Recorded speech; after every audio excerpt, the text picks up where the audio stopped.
Hey, what's up, guys? This is Snackbox. Welcome to my YouTube channel. And we finally did it, guys. We beat the Cursed City's final boss. And I'm gonna show you which team and which champions I've used to beat him. So let's get right into it.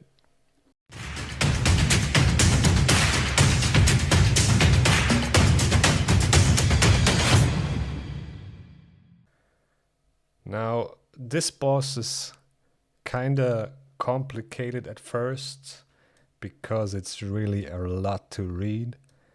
And he has two forms where he kind of switches back and forth to. So I get why it's really confusing sometimes, and um, people don't really understand what's going on. But once you get the hang of it, it's really not that hard. Now, the most important thing, of course, are souls, right? If you have a high awakening bonus on your champions, that's a big advantage because of this passive here. Awakened weakness decreases the damage inflicted by the boss for each awakening level on the target champion. 2.5% for levels 1 to 2 and 5% for levels 3 to 6. Stacks up to 25%. So if your champions are awakened, you get so much less damage, and that is really good because the boss basically heals sometimes from the damage he does. So that's a big one right here. If you have 3-star souls, it's already helping a lot. Of course, some of my champions didn't have any souls or only 1 star, so you can do it without, but it's definitely making it way easier if you have those awakening levels. Now, the damage received by the boss is also increased by the awakening levels on your champions. So that plays also a big part in how fast you can kill the boss, right? So this is basically the first thing I noticed when I read the skills of this boss. Now, in his first form, he has 2 attacks, and in his second form, basically he has 3 attacks in the first form and 3 attacks in the second form, and he goes back and forth, right? So he uses one skill, uses another skill, he uses his A2, his A3, and then his A1. And then he switches to the other form, and then he uses A2, A3, and then A1. So basically that's how he did it in my run. Now, I'll show you my recordings and tell you exactly what you need to pay attention to and how to maneuver around his tricky skills. Okay, so this is the team I used. Dragstar. Everybody should have Dragstar at one point, and he came in clutch for me. I just pulled his soul yesterday, so the Brimstone is my main damage source in this team, and it's really helpful. I don't think I would have defeated the boss without Brimstone, at least not as fast as I did it. Now, as you can see, it took me around an hour, a little bit longer, because I didn't record the whole, like everything, but it took me like an hour of trying to figure out when to use what skill and how to deal damage and reduce the amount of healing he gets from his skills, because that's like pretty much the hard part. Is you have to know when to buff your champions when to not use buffs, when to not use debuffs, when to use debuffs, because all of his skills kind of play around debuffs and buffs on him and on your champions. So that's the most important part you have to pay attention to. Now, having Warmaster on your champions help, but I don't have masteries for Minaya. I have her in a relentless high accuracy build, Dragstar and just high accuracy. My R-Tag is from my Ice Golem team. My Arbise is in my arena build, the same as Duchess in Two-Turn Stone Skin. So the only champions I really built for this boss are Dragstar and Vinaya. So let me see.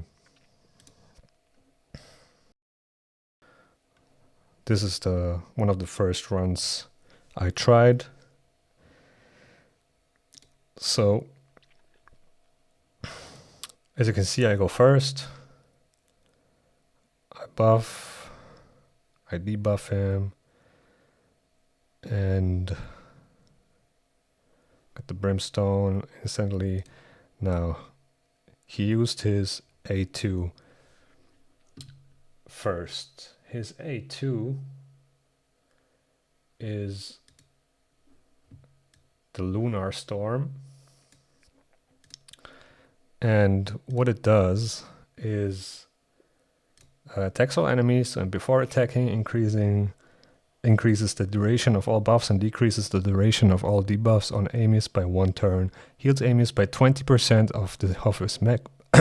of his max HP. The heal increases by 5% for each buff that has its duration increased. Also fills Amius' turn meter by 10% for each debuff that has its duration decreased. So this is the first skill he's gonna use. So you don't want, you wanna reduce the amount of debuffs you place on him, but at the same time, you don't want him to have buffs. Of course, he won't have buffs at first on him, but we will get right to it when you have to watch out, because his A3 comes in play with his A2. They kind of have a synergy, and I'm going to show you what I mean. So let's get back to the run.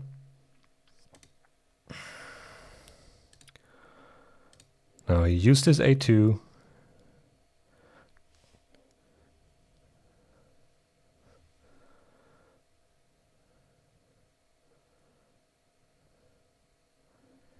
Now I could have placed the attack down here, but I didn't, and the reason for that is this A3. And this A3 is the Rampant Chaos. Removes any block buffs, debuffs, and replaces them with a block debuffs buff, lasting for 3 turns. So you don't want to place block buffs on him.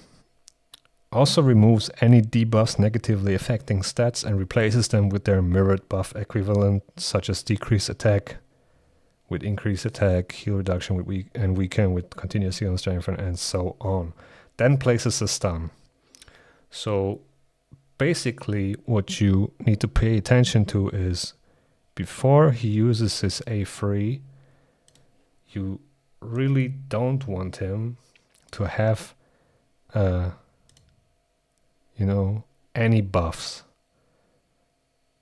because any debuffs, because if he has debuffs, he will just convert them into buffs.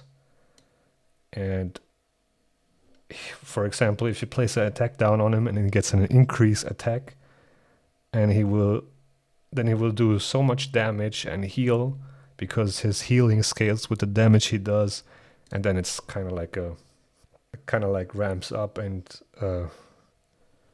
basically already got it screwed up. So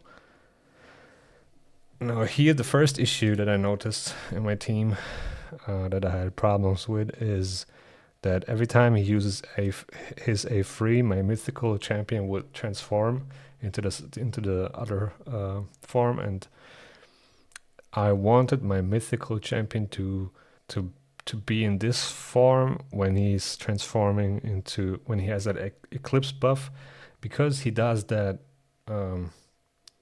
A1 that ignores defense, and if I'm able to put taunt and stone skin on my Arbice when he does that, I was able to tank it without a problem, because before that was basically my main issue. He would just nuke my Duchess or whatever, and when he nukes one of your champion in his other form,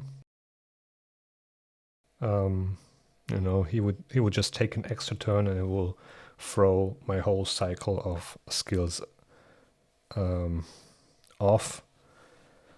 And now here you can see he used this A2, he used this A3. I blocked it with my block debuffs from Duchess, so he wouldn't stun my champions. And now I should have placed the heal reduction because he's gonna heal with the A1, but I didn't. Oh, actually he switched forms. So now you can see he went into his other form and also forced my Arbice to switch forms as well. Now this form is pretty interesting, because that's where it gets really dangerous.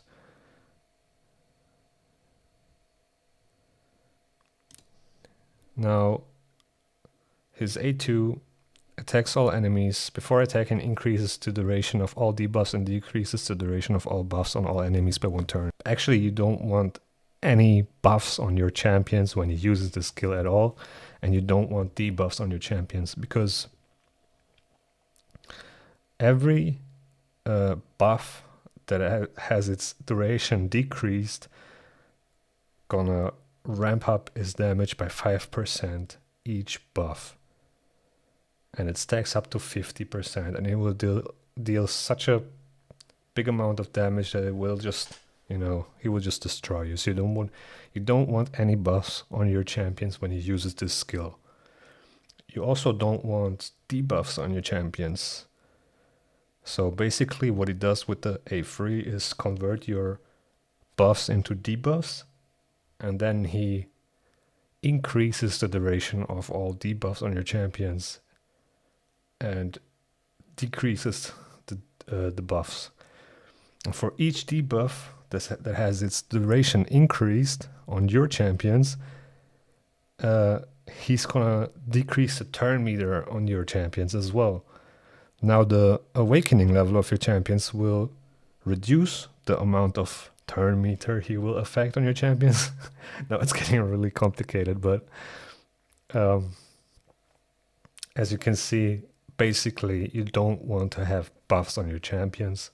That's basically all you want to know. You don't want to have buffs on your champions when he uses the A3. And that way, or his A2. So when he switches into that form with the Eclipse buff, you don't want buffs. That's it. Because he's going to convert them into debuffs and then increase the duration of the debuffs, and he will, just go nuts. Now he did the A2. I didn't have any buffs on my champions, any debuffs. I was perfectly fine. Right, then I want to get the HP burn going.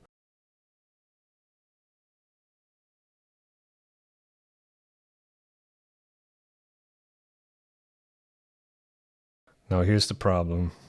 You will see it in a second. This is a run where I failed, right? So as you can see, my Duchess barely survived. Most of the time he would just totally annihilate my Duchess with that A1, because he would just ignore all the defense he had. And the way to avoid that for me was to get Arbice into the taunt and stone skin to block all the damage that is incoming from this A1. Now I'm gonna jump to the run where I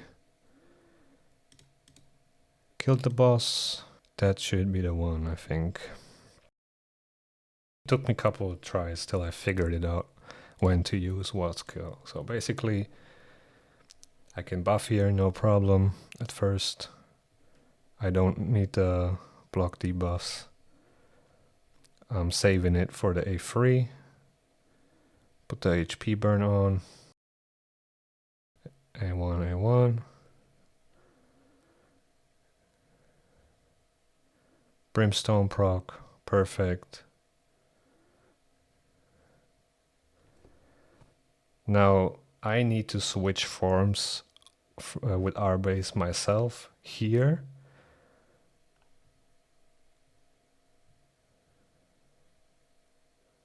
Because now I'm already in the in the form where I have the taunt skill. Now if he switches to the Eclipse form, he will transform my Arbais into the other form again, and I can't taunt the devastating A1 that would one-shot my Duchess. So that was, I instantly ended the battle because I knew I kind of fucked it up already. So I went back and corrected my mistake that I did,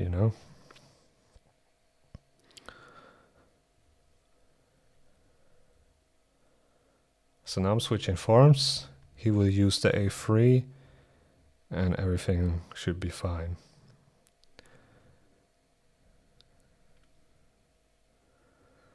So there were some key moments where I thought, damn,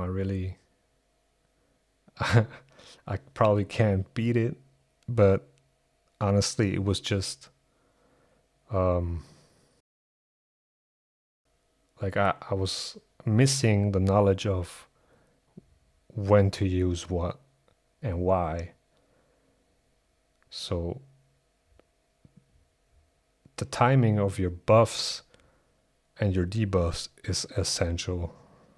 It's really important. It's what determines if you kill the boss or not. So here I'm trying to think, can I buff, can I not buff? I probably could have boosted my team, but I decided to not. So here, you see, here I'm thinking about boosting, but I decided not to. Now, he used his A2 and his A3, right? So the next thing he's going to use is his A1, and this A1 heals from the damage he deals, like a percentage of it. Now I know that he's gonna heal, and the decreased attack's gonna help a little bit to decrease the amount of healing he gets, but to get it to 0, I have to put the healing reduction from Minaya on. And that's what I did, and now he hits me with the A1 and heals for 0. So that's basically the moment when you have to put the heal reduction on, when his A2 and his A3 are on cooldown and he's about to use the A1. Now, when he uses the A2, the A3, and the A1, he's gonna switch to his other form after that on turn 4. And that's when you don't want any buffs on your champions. See, he switches, uses his A3 and converts all the buffs your champions have into debuffs. Now, 1, 2, or 3 debuffs is not that big of a deal, but it gets really dangerous when you have your whole team buffed up to with like 4 or 5 buffs. Then it gets really dangerous. So now everything is perfectly lined up. My Arbais is ready to taunt. I've just got to wait for the A2 to happen. There's nothing really that can kill my team right now. He will use his A2, increase all the debuff durations, but that's perfectly fine. I can tank it, no problem. I don't need to use any buffs here, and I will use the taunt. A1, A1.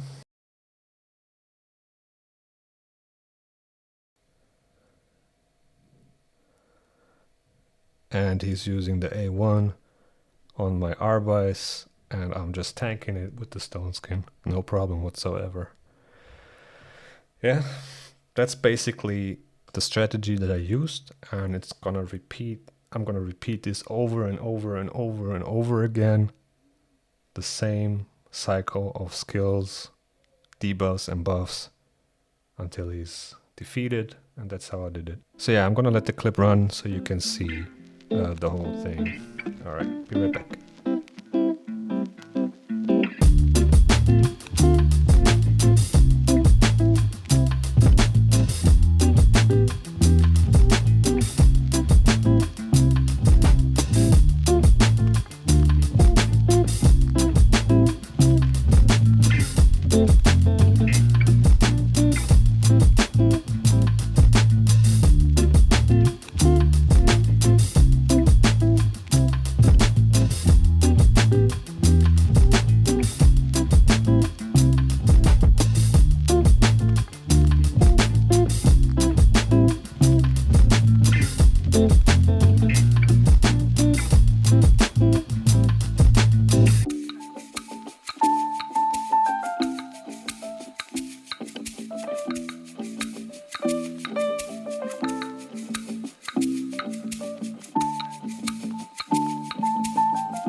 So yeah guys, that was my run. As you can see, Dragstar total MVP in this team, 5.4 million damage, R-Tag 1 million, and 400,000 from Arbice because she plays every now and then an HP burn.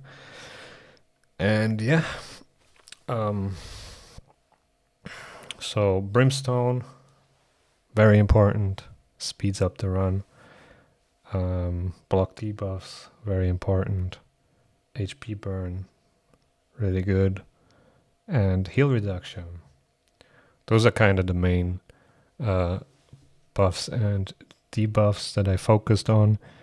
And yeah, I hope you guys enjoyed watching, and I hope this gives you a little inspiration on what teams you can use. Now, if you want to check the stats of the boss, you can always go to hellhades.com. He has pretty much every information around all of the bosses that you need, and you can always come and check those stats. So basically, you need around 475 accuracy to place debuffs, because he has a resistance of 450.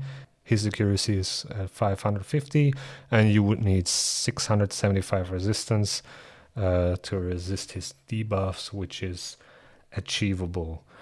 Now, there are ways around it, as you might have seen in my run, and he has 4.2 million health, but you kinda have to deal more damage if you can't reduce his heal every time. So that's kind of like the minimum damage that you have to do. What you really have to do is around 5 million probably, or 6 even. So yeah, these are the stats that are acquired for the boss. I know there are some other options that you can use.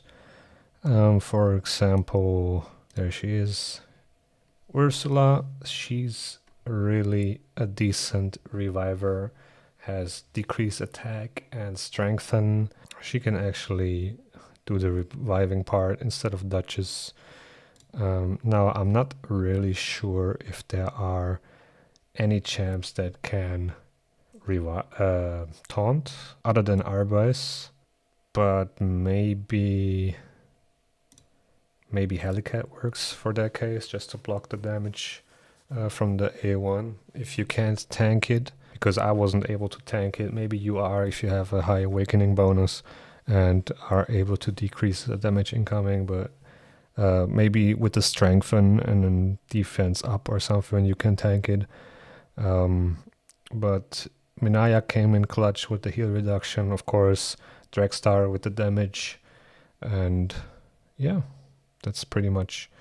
Dragstar should be available for everybody, and if you have a soul on him, just put Brimstone and he will do some work. Something to strip buffs would be amazing too, and that will help a lot. But yeah, that's pretty much it, guys. Thank you guys for watching, and hope I see you in the next video. Peace.